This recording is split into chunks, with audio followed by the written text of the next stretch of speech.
তোমরা ম্যাট্রিক্স কি সেটা আমরা দেখলাম, ম্যাট্রিক্সের ডেফিনেশনটা বোঝার চেষ্টা করলাম। এরপর আমরা ম্যাট্রিক্সের কলাম, ম্যাট্রিক্সের সারি এবং তার অর্ডার, আর অর্ডারটা সবসময় সারি আর কলাম নিয়ে আমার অর্ডারটা হয়, ক্রমটা হয়, আমরা সেটা দেখলাম। এখন আমরা দেখব ম্যাট্রিক্সের প্রকারভেদ। ম্যাট্রিক্সের প্রকারভেদের মধ্যে আমরা সর্বপ্রথম যে প্রকারভেদ নিয়ে আসতে পারি সেটা হচ্ছে রো ম্যাট্রিক্স। খেয়াল করে দেখো, রো ম্যাট্রিক্স বলতে আমরা আসলে যেটা বোঝাতে চাচ্ছি সেটা হচ্ছে সারি ম্যাট্রিক্স, বাংলাতে যেটাকে বলা হয়। সবসময় একটা কথা মাথায় রাখবা, রো ম্যাট্রিক্স মানে তার একটা সারি থাকবে, কলাম তার থাকতে পারে 3টা 4টা 5টা, যে কটা কলাম থাকতে পারে। আমি তো একটা এক্সাম্পল হিসেবে দেখাই, তার আগে আমি একটা কথা বলে রাখি, এম বাই এন হচ্ছে আমার কোনো একটা ম্যাট্রিক্সের অর্ডার। এটা হচ্ছে একটা জেনারেল অর্ডার, সারি আর কলাম, সারি বাই কলাম। তাহলে আমরা বলেই দিলাম যে রো ম্যাট্রিক্স ওই ম্যাট্রিক্সটাই যার রো থাকবে একটা, এটা ফিক্সড, এটা ফিক্সড। যদি একটা আমার রো থাকে ওই ম্যাট্রিক্সটাকে আমি বলতে পারি রো ম্যাট্রিক্স অথবা সারি ম্যাট্রিক্স। খেয়াল করে দেখো, তাহলে আমার কলাম থাকবে কত, এন সংখ্যক, 2টা থাকতে পারে, 3টা 4টা 5টা থাকতে পারে। এক্সাম্পল হিসেবে আমরা নিতে পারি, খেয়াল করে দেখো, আমার একটা কি থাকবে, সারি থাকবে। তার মানে লিখো তুমি 1 2 3 4, একটা সারি। তারপর ম্যাট্রিক্সের সাইন দিয়ে তাকে এবার বাউন্ডেড করে দাও। তাহলে খেয়াল করে দেখো, তার সারি কয়টা, একটা। কলাম দেখো কয়টা, একটা 2টা 3টা 4টা, 4টা তার কলাম থাকে, একটা সারি থাকবে। তাহলে আমরা রো ম্যাট্রিক্স অথবা সারি ম্যাট্রিক্সের 1/n এটাকে জেনারেল ফর্ম হিসেবে নিতে পারি। 1/n মানে হচ্ছে আমার রো ম্যাট্রিক্সটাকে বোঝাবে। ওকে, এরপর আমরা কলাম ম্যাট্রিক্সটাতে আসি। কলাম ম্যাট্রিক্সটা একদম সেম ওয়েতে আমরা চিন্তা করতে পারি। যার একটা সারি ছিল তাকে সারি ম্যাট্রিক্স বললাম, যার একটা কলাম থাকে তাকে কলাম ম্যাট্রিক্স বলবো।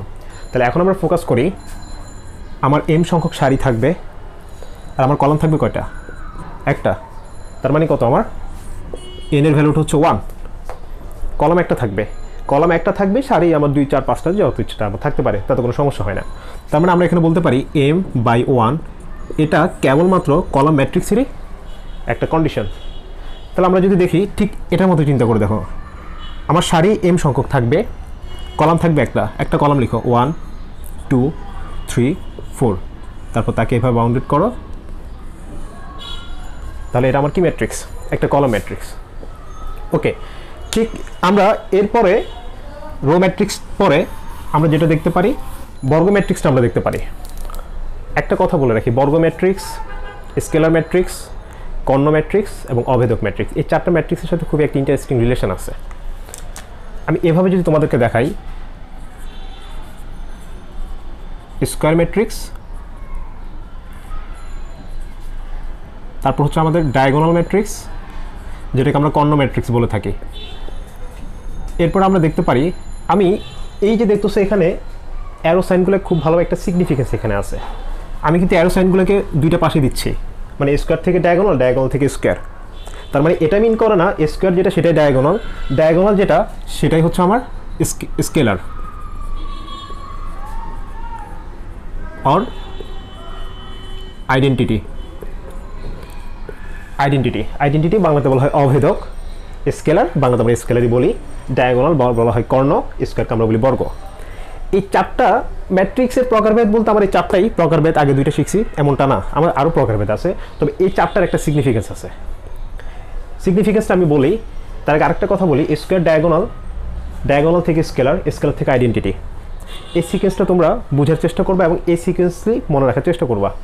এতে সুবিধাটা কি হবে, সুবিধাটা হবে প্রথমে যদি আমি বলি স্কয়ার, স্কয়ারটা কি, স্কয়ার হচ্ছে এমন একটা জ্যামিতিক শেপ যার 4টা বাহু সমান থাকবে। তাহলে খেয়াল করে দেখো, কোন একটা স্কয়ারটাকে আমরা এভাবে ডিফাইন করতে পারি, এটা একটা স্কয়ার যার এ বাহু যা মান যা, এ বাহুর মান তা, এ বাহুর মান তা, এ বাহুর মান ঠিক তাই হবে। ধরলাম এটার এই বাহুর মানটা 2, এই বাহুর মানটা 2, এটা 2, এটা 2, যখন এই কন্ডিশন স্যাটিসফাই করবে তার মানে হচ্ছে এটা একটা স্কয়ার ম্যাট্রিক্স।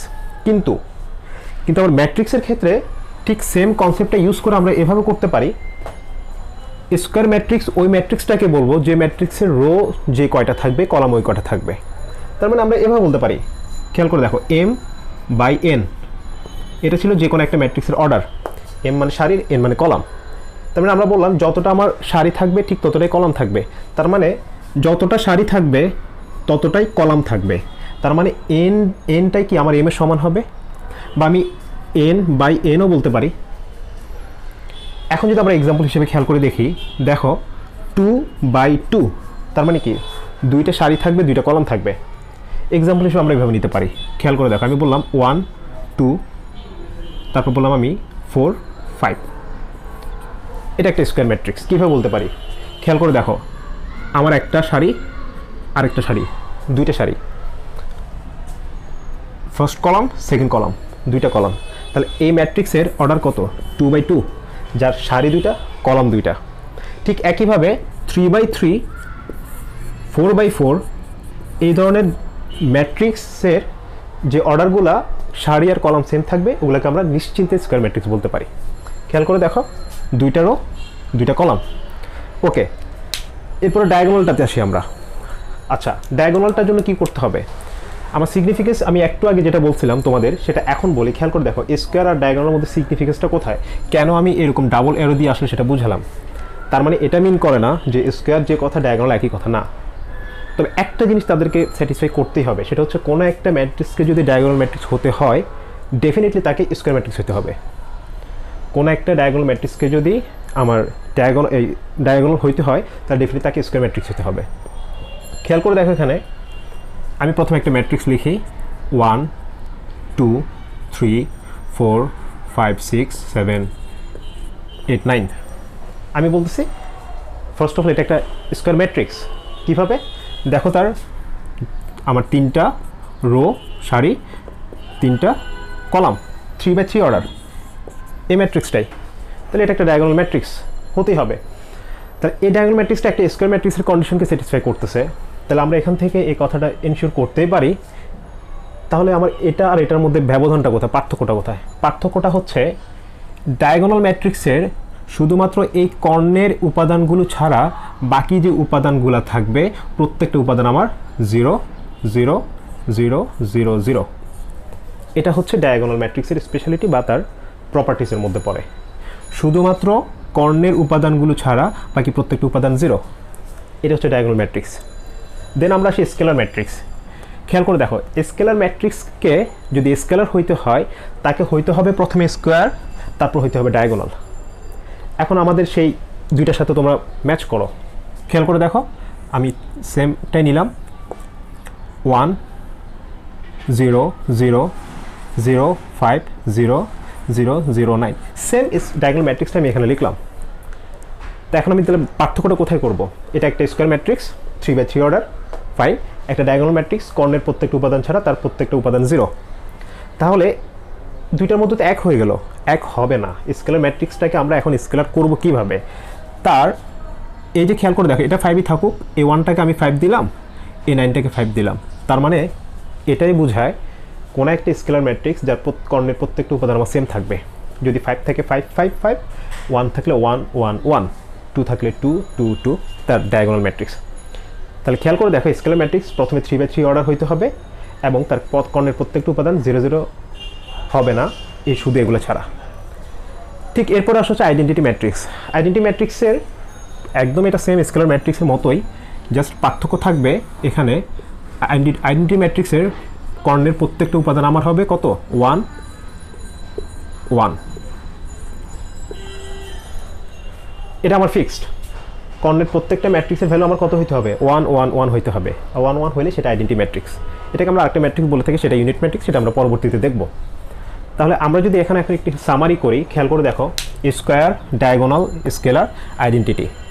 তার মানে আমি পেছন থেকে যদি একটু চিন্তা করে দেখি, আইডেন্টিটি ম্যাট্রিক্সকে হইতে হবে স্কেলার, হইতে হবে ডায়াগোনাল, হইতে হবে স্কোয়ার। স্কেলারকে হইতে হবে ডায়াগোনাল, হইতে হবে স্কোয়ার। ডায়াগোনালকে হইতে হবে স্কোয়ার। তার মানে একটা কথা কি বলতে পারি না আমরা, এই 4টা ম্যাট্রিক্সের মেইন কন্ডিশন হচ্ছে ডেফিনেটলি এই 4টাকে হইতে হবে আমার স্কোয়ার। তারপর তুমি স্টেপ বাই স্টেপ এগুলো চিন্তা করে করতে পারো।